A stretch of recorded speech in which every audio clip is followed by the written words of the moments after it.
Next from Springfield, U.S. Senator Dick Durbin meets with reporters to discuss the recently passed Farm Bill and the need to reform the nation's immigration laws.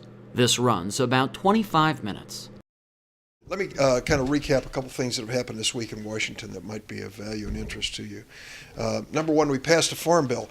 The Senate passed a Farm Bill twice now, 2 years ago and a year ago, and we've been trying to work out our differences with the House. This week we accomplished it, passed the bill with an overwhelming bipartisan vote, and the President signed it in Michigan the other day. It's an important thing for us in the Midwest because a lot of our farmers can't make plans until they know what the law is going to be that affects their planting. So now they'll know going into this growing season and borrowing money and making plans, they can take a look at the Farm Bill. There were some positive things that were included in it. We eliminated the direct payments. Direct payments were an old effort to send money to farmers, and sadly, that wasn't written well enough. We ended up sending them money in the good times as well as bad. So we ended that. Instead, what we focused on is crop insurance. So farmers can protect themselves for another crop year if they have bad weather or have a bad price for their commodities. I think it's a step forward. There are several provisions that the conference eliminated from the Senate bill that I thought were really a disappointment. One was a provision I put in there and said if you're basically a millionaire farmer, you're not going to get the same federal subsidy as another farmer who is much smaller in operations. I put that into the Senate bill on a bipartisan basis with Coburn of Oklahoma. It was one of the first things the House stripped out of the bill. Disappointed. There were also some reform provisions that Senator Grassley, a Republican of Iowa, offered, which I voted for and hoped for in the final bill. They were eliminated too.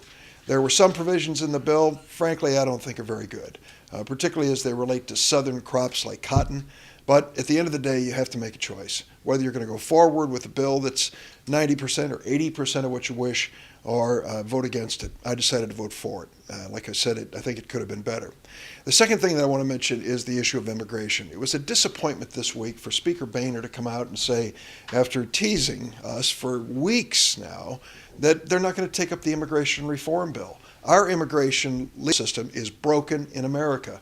We have 11 million people living here undocumented, and we're not doing the job we should do at the border to stop other illegals from coming in. Our bill in the Senate, which passed with 68 votes, was a bill supported by Democrats and Republicans, including my colleague Mark Kirk, and we passed it over to the House of Representatives 8 months ago. They kept talking about bringing it up and teasing us about bringing it up, and then at the last, Speaker Boehner announced that he couldn't trust President Obama, and that was it. Well, that's a disappointment. We have to do our job in Congress. The president has to do his job. And leaving this immigration system in the mess that it's in today is unacceptable.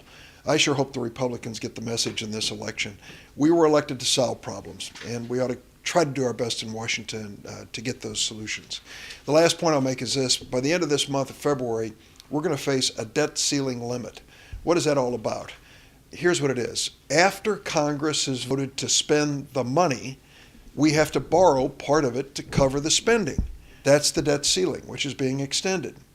If all of the senators of both political parties who voted for the spending voted to pay for it, we wouldn't have any controversy. But there are some senators and congressmen posing for holy pictures.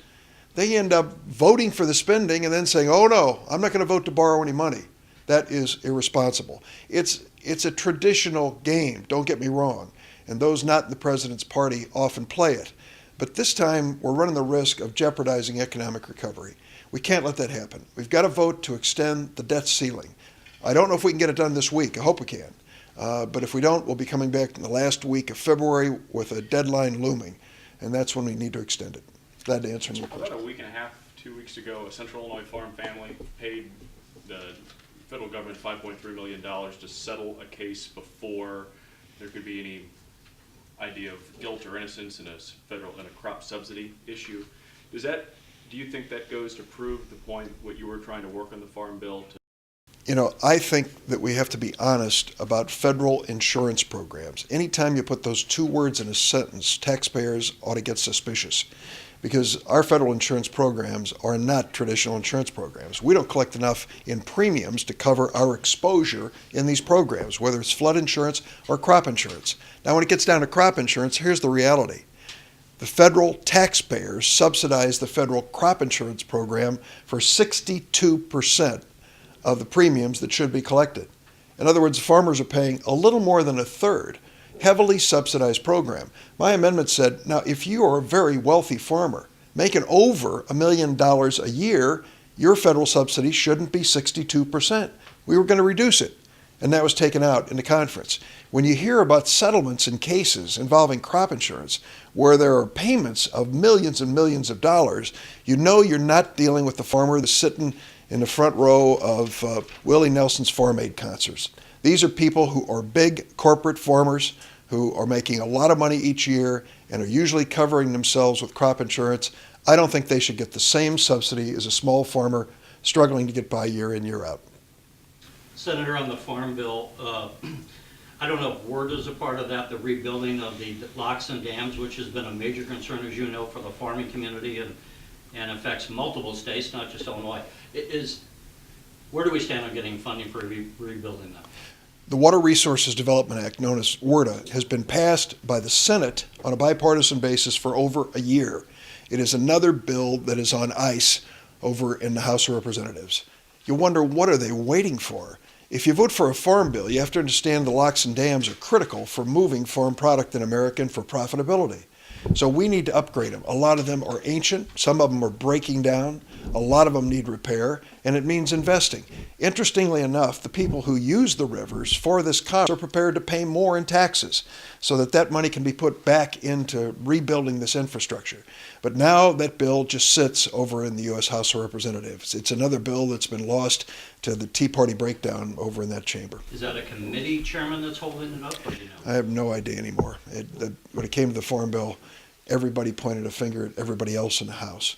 But the fact that we can pass it and need a bipartisan vote to do it should be an indication that there is some bipartisan middle ground on issues like this. If people are willing, if the people that use that river system are willing to pay the barge fuel tax to put into the Inland Waterway Trust Fund, should that be seen as a tax increase as some are looking at it, especially in the House? Well, yes, it is a tax increase, but some people, because they are loath to use those words, will call it a user fee. From where I'm sitting, I don't care. As long as the people who are using these rivers are willing to help us rebuild the infrastructure, for goodness sakes, let's do it. This kind of infrastructure has to serve us for generations to come, and there's just no excuse. I might add, Senator Kirk and I have a bill that is trying to find new experimental ways for public-private partnerships for rebuilding this infrastructure. I'm open to ideas. And Mark Kirk and I have sat down and said, if you've got a shipping company and you are willing to sit down with us and work out some arrangement in a public-private partnership, let's talk. And I think he's right. I'm glad to be with him on this measure. About WARDA, what about some of the efforts to streamline the EPA approval process? Some feel that what they do takes way too long, it's overly burdensome, and we're talking about 10 years of studies as opposed to trying to get it back to about 3 years. Between the Environmental Protection Agency's environmental studies and the normal pace of the Army Corps of Engineers, these projects take forever, and they cost dramatically more. The project down in Southern Illinois, Bill, which one is it down there on the Ohio? I'm trying to remember the name of it. Olmsted. Olmsted. I think I was talking about the Olmsted project when Paul Simon was still the senator. That's 18 years ago. And now they have virtually abandoned it because the Corps tried 2 or 3 approaches that are too darn expensive and don't work. And now it is sucking in all of the money that should be going across the nation. Now that's hard to take when you consider how much we've spent, how little we've done. But the process that we get involved in many times when it comes to these Corps projects and EPA approval takes way too long. We've got to have something that does the job more quickly. If private industry can make these decisions, big decisions, engineering decisions, we ought to be able to do the same at the federal government. What about Keystone, Senator? What are your, people think that that's a no-brainer. We need the oil, national security issues. It would put blue-collar workers to work. What's the holdup? And speaking of EPA and environmental concerns. So let me make 2 or 3 points about Keystone. This is not the first Keystone pipeline. The first Keystone pipeline came down from Alberta, Canada, through the Midwest to the Conoco refinery in Wood River, Illinois. That's the first one. It was built after there was a lawsuit filed by all of the major environmental groups saying, if you bring down these nasty tar sands and clean them up you're going to have better cleaning technology at the refinery. The environmental groups won the lawsuit. Conoco had to put in $1 billion worth of new technology at Wood River or Roxana, one of the two. And they're under operation now. I've been there since they've opened. The folks down there were pretty happy. They got $1 billion worth of construction jobs and put some people to work. Now comes this next one, the Keystone XL. There's a difference. The oil that's going down to Wood River and Roxana is being refined for consumption in the United States of America. This Keystone XL is a pipeline that goes down to Texas refineries for export. There is no promise that any of this oil is going to stay in America. Just the opposite's true. They want to export it. Refined product exporting. So from that point of view, to say it's going to help our oil market, not the way most people think. It isn't like it'll be an infusion of more supply and reduced price. The third point I want to make is I think both sides have really pushed the argument on this to the limits. The environmentalists, because we've already had one Keystone pipeline and others are being constructed, have really kind of painted a doomsday scenario about it. I think it's worthy to take a look at the emissions from it, and we should do everything to minimize them. But in terms of saying that this is an environmental disaster of the century, I think that's an exaggeration. On the other side, they have credited this pipeline with more jobs than even conceivable. They have exaggerated the number of jobs that will be created in the construction of it. I hate to give you an aside, but I want you to know this fact because I just learned it. If you're driving south from Chicago to St. Louis, you pass the only mountain range in Illinois. It's at Pontiac, and it's off to the east or the west side of the road, and they're landfill mountains. You've passed them 100 times. What you don't know is directly behind those landfill mountains is a company called Enbridge, the second largest pipeline company in America. That is the crossroads of pipelines from all over the United States and Canada, right there, and you don't know it. There is a dramatic amount of pipeline traffic in Illinois. The point I'm getting to is this. The president's asking for his authority to go through this international process. He should have it. But at the end of the day, we need to step back and be honest about pipelines, their safety, how much is already moving, how much more is going to be moving in the future. It brings up a lot of environmental questions, but I really thought that this Keystone XL pipeline has been dramatized by both sides beyond what it really is. About immigration and an agriculture front, will there be room for a guest worker program to have people come to the United States and work on these farms and do jobs that, simply farmers can find no other way to fill other than people from south of the border to come in and work and pick produce and to go to work? I know agriculture is very interested right now in what the holdup is. So one of the real highlights of the bipartisan bill that passed the Senate was this idea of farm workers coming into the United States, migrant workers. And they are needed in Illinois and all around the country. And they worked out an agreement, an historic agreement between the Farm Workers Organization as well as the planters as to how long they could come in, how long they could work, and at what stage they might qualify for legal status. That's why this bill was so important. I mean, we put so much into it to get this thing done. And now the House has just thrown up its hands and said, well, we're not going to take care of it. That leaves too many unanswered questions, and one of them relates to farm workers. The fact is, there are farm jobs Americans will not do. And these are jobs which many migrant workers and their families have been doing for generations. We have to keep this labor pool available if we want to enjoy good fruits and vegetables that are affordable when we go to the store. If you can, talk a little bit about what you have done up until and now past the comment period for the EPA and their ideas about revising the Renewable Fuel Standard 2. Well, what it boils down to is a proposed rule from the EPA that would limit the amount of alcohol fuels that could be made in America. And I think it's wrong. I think they've made a mistake. Because if you put this limitation, it will be necessarily a limitation on the expansion of this industry. This industry is important to us. 5,400 workers in Illinois work in this industry. So if it is stalled and if it's falling backwards, fewer people will work. Secondly, we're using, by and large, corn from Illinois and Iowa and the Midwest for these alcohol fuels. As long as this demand is there, there is less need for crop insurance and government support programs. That's a good thing. Third, it's cleaner than the gasoline that's being burned already. So it's good for the environment. Now, we've been arguing, a number of us, Democrats and Republican senators from the Midwestern states, that we have got to rethink this. I've taken this as high as I can take it. I've met directly with Gina McCarthy with the EPA. Oh, okay. I met directly with, he wanted on camera. He's been looking forward to this.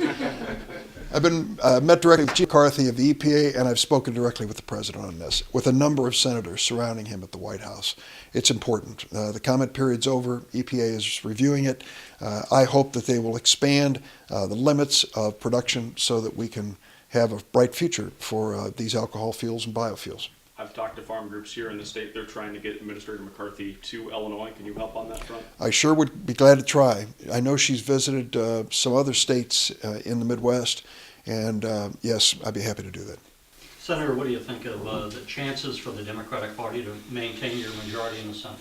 I think the chances are good, though it will be challenging. Any off-year election is tough on the president's party, with only 2 exceptions in history.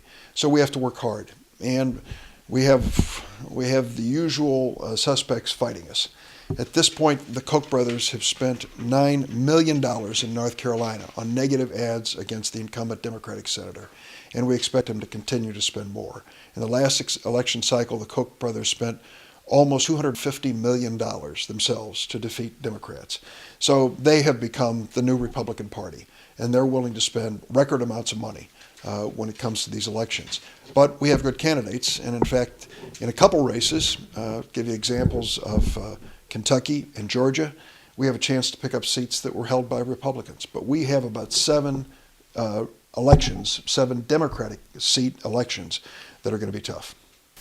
Senator, going back to the Farm Bill, it does strip about $8 billion away from food stamp programs. Just a reaction to that. It's a dramatic improvement over the original version that the House wanted. The program, the food stamp program, known as SNAP, now provides benefits for about 47 million Americans. 22 or 23 million are children, 8 million elderly and disabled, 1 million veterans. And they came in and said, let's cut $40 billion, 10% out of these programs. Let's demand that everybody who gets food stamps goes through worker training projects. You're going to send these kids working projects? You're going to send the elderly and disabled to them? I mean, it wasn't very well thought out, and it was kind of mean-spirited as far as I'm concerned. So Debbie Stabenow of Michigan worked on it, and I think what she's done, the $8 billion it taken out instead of $40 billion that the House wanted to take out, is reasonable if we watch it carefully.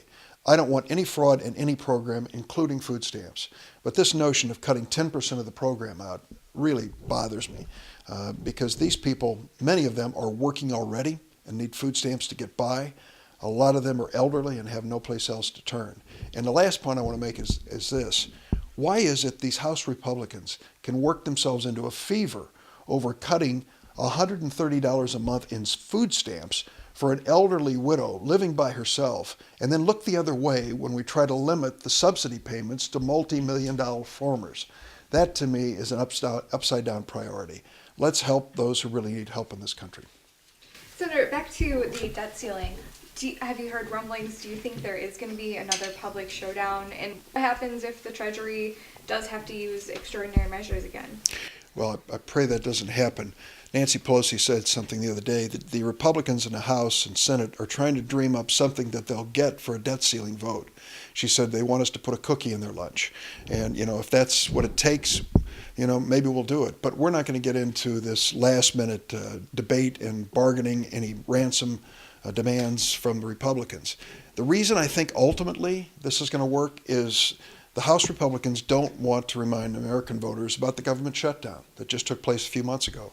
Shutting down the government for 16 days was not only dumb, it was expensive. It cost the government, it cost the economy, and it cost a lot of innocent people. If they would try to shut down the economy now over the debt ceiling, it would be the height of irresponsibility. We're just going through a very slow recovery. I'm glad we are moving in the right direction. But failing to extend the debt ceiling, defaulting on our debt for the first time in America's history would be disastrous.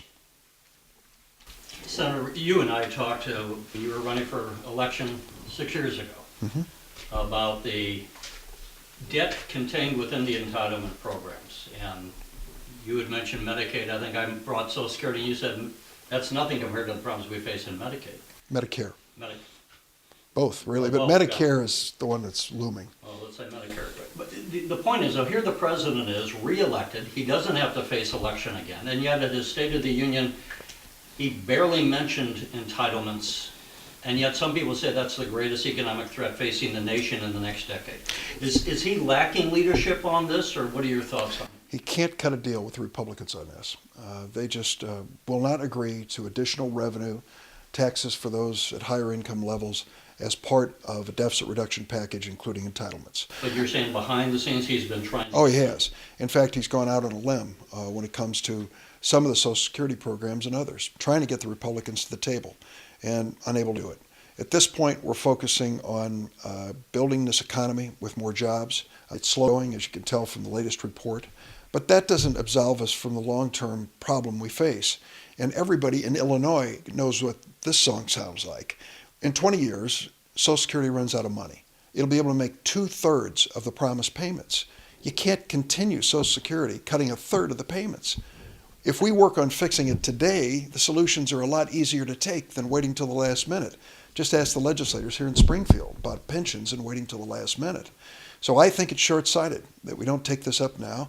I've kind of stuck my neck out with Simpson Bowles and other things, saying, let's sit down and talk about it. Let's try to work it out. The good news on Medicare is that what we're seeing now for the first time in decades is the rate of growth in healthcare cost is starting to flatten just a little, but it only takes a little in terms of giving it even more years. I think the Affordable Care Act is a reason for it. Partially because more people are now insured, but secondarily because the healthcare system in America is changing. It is going to be performance-based as opposed to procedure-based, and that's going to save us money. But you're right on the premise. The entitlement programs out there desperately need us to take a look now when we've got some time to do some long-term thinking. We're facing a crisis in Chicago on the pensions for the fire and police. The finance director of the city of Chicago said we have the money to pay current retirees, but not those who are currently on the force. What are your thoughts philosophically about the federal government bailing out any municipalities' pensions? It is not in the realm of political possibility. For the reasons I mentioned, we have our own problems with our own pension systems, with our own insurance programs, and the notion that we would come to the rescue of cities, counties, or states, it's just not going to happen. When you're dealing with a federal deficit, it's a reality that we don't have the money to give. I know the mayor, governor, and others are struggling with this, and I wish them the best, but they've been thoughtful enough not to call me and ask to send money. Senator, I believe unemployment insurance failed at third time At least. this past week. What are we going to do about the long-term unemployed? Do you have any plans? Does the Senate have any plans going forward to do any sort of thing that would pass? We've tried. This week we called the bill. We needed 60 votes. We got 59 votes. We needed one more Republican senator. 4 joined us. We needed 5. And we might have passed it. Now, I don't hold out hope that the House is ever going to take it up, but we should have done our part, our responsibility, and passed the bill. So in Illinois, we're talking about anywhere from 70 to 80,000 people who, as of since January 1st, have seen their unemployment benefits cut off. Those benefits come to about $300 a week on average, and these people have been unemployed for a long period. The average unemployment benefit package pays out for 27 weeks, and most people are unemployed on average for 38 weeks. So we know that there are people who are struggling and just can't find a job. I've been reading the paper, flipping them out to take back to Washington, about teachers in the Chicagoland area. One was a Golden Apple teacher of distinction in music who was terminated and because of her age can't get another job. I mean, that's the reality. She wants to work. The bottom line problem we have is that too many Republicans think the unemployed people in America are just lazy, and they're wrong. There are some who may be. Don't get me wrong. I know human nature. But overwhelmingly, when you have 3 unemployed people for every available job, it's not laziness. It's a fact that you just have to keep working and trying. Some of them, successful people who work for years, write me letters and say, my problem? I made too much money in my last job. They don't believe me when I say I'll take a job paying less. They say, you'll leave tomorrow if somebody comes in and entices you with more money. Well, I've heard that song before, and so have they. So this idea of cutting off these unemployment benefits for these families, I think is just plain wrong. Make sure they can pay their rent or mortgage, pay the utility bills, keep gas in the car, and pay for that cell phone. That's the way they'll get back to work. Gubernatorial candidate Bill Brady said this past week that something along the lines of people are enjoying their unemployment. Yeah. What do you have to say about that, and what do you have to say about the governor's race, Well, the developments in the last couple of weeks? Well, it's an interesting crew running on the Republican side. And Bill Brady, I think, came back and said that was an insensitive remark, and he's right. It was insensitive. I know Bill just barely, but if either I or Bill had to live on $300 a week, we'd realize that it's no hammock, no day at the beach. And so I think he reflected on it and realized that. But then one of the other candidates, and I think he's recanted, said, let's cut the minimum wage. A man who made $53 million last year is calling for cuts in the minimum wage. You know, he can wear an $18 watch and a Carhartt jacket, but he's not in touch with what people are trying to do to get by if they're on minimum wage. I just can't get over how insensitive some of these candidates are to the reality of life for a lot of struggling families, working families who can't get by on $8.25 an hour, people out of work doing their best to find a job who they say should have their unemployment benefits cut. They ought to spend a little more time talking to those families before they take these hard and fast positions. A repeated thing that they keep saying, and a lot of people, Republicans and also Democrats in the State House have said, is that minimum wage jobs are for people who are in college or just starting out. But obviously that's not a reality. What can we do to bridge the gap to people who, at least need it for the time being? Well, when I was a kid, my first job that paid a paycheck with withholding was in St. Louis at a market, and I got my job because of two lies. The fellow leaned over the counter and he said, "You looking for a job?" I said, "Yes." He said, "How old are you?" And I said, "I'm 16. I was 14. So I lied. And then I said to him, "What does it pay?" He says, "Minimum wage, 60 cents an hour." The minimum wage was $1 an hour. So we entered into a contract that I worked 40 hours a week for 60 cents an hour.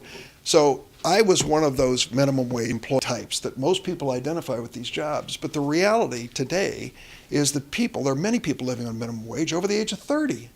There, for example, waitresses in the state of Illinois make less than $5 an hour. They, of course, can earn tips. Some do and some don't. Less than $5 an hour in the state of Illinois. And they're not kids. Many of these are single moms, and I met one up in Chicago just last week. So, this notion that the minimum wage is a training wage or a kid's wage isn't borne out by reality. Overwhelmingly, there are people over the age of 30 and women, many of them with kids, who are trying to get by, and that's why they need an increase. I support $10.10 an hour, phased in over several years, and then hooked to the cost of living index. I think the state of Illinois is at this point contemplating a similar approach.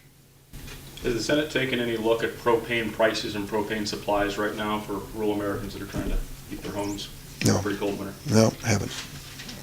I'll have to look at that because it does come up. Anybody else?